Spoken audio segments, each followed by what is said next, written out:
Dans le prochain épisode de Un si grand soleil, tandis que Manu est entre la vie et la mort, Myriam est prise de nausées. Attention, les paragraphes qui suivent contiennent des spoilers sur l'épisode d'Un si grand soleil diffusé lundi soir sur France 2. Si vous ne voulez rien savoir, ne lisez pas ce qui suit. Lundi 3 janvier dans Un si grand soleil. Manu est entre la vie et la mort après avoir tiré sur Manu, Orson a pris la fuite. De son côté, Virgile se précipite immédiatement auprès de son ami et le transporte dans sa voiture pour le conduire à l'hôpital.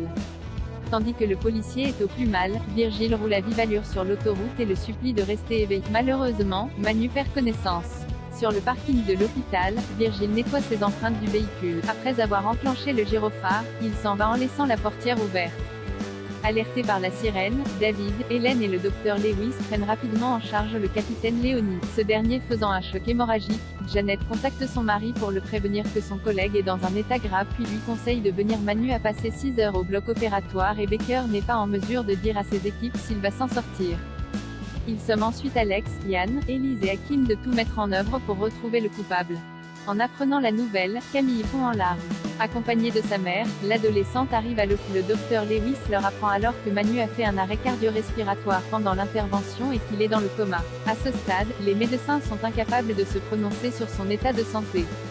Lorsque Camille cherche à savoir si son père peut mourir, Janet ne répond pas puis indique à Laetitia qu'elle la contactera à la moindre évolution.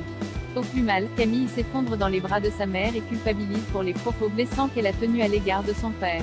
De son côté, Eve est mise au courant par Sabine qui l'accompagne à l'hôpital. Une fois que Virgile l'a rejoint, les médecins les informent qu'ils ne savent pas si Manu s'en sortira. Myriam est prise de nausées, stressée à l'idée de prendre ses fonctions de nouvelle directrice générale adjointe. Myriam fait un léger malaise avant d'aller travailler, attribuant cela à la pression. Fred tente de la rassurer avant de lui enseigner un exercice de respiration pour faire retomber le stress. Plus tard, Elisabeth réunit ses équipes et annonce la nomination de Myriam, ce qui ne plaît pas du tout à Gary qui regrette de n'avoir jamais eu une telle opportunité en 3 ans chez elle. Cosmétique. Par la suite, Myriam est en pleine discussion avec Elisabeth lorsqu'elle est prise de nausées. Dans l'après-midi, elle rejoint Claire au Sauvage et se confie à son amie sur son état de santé.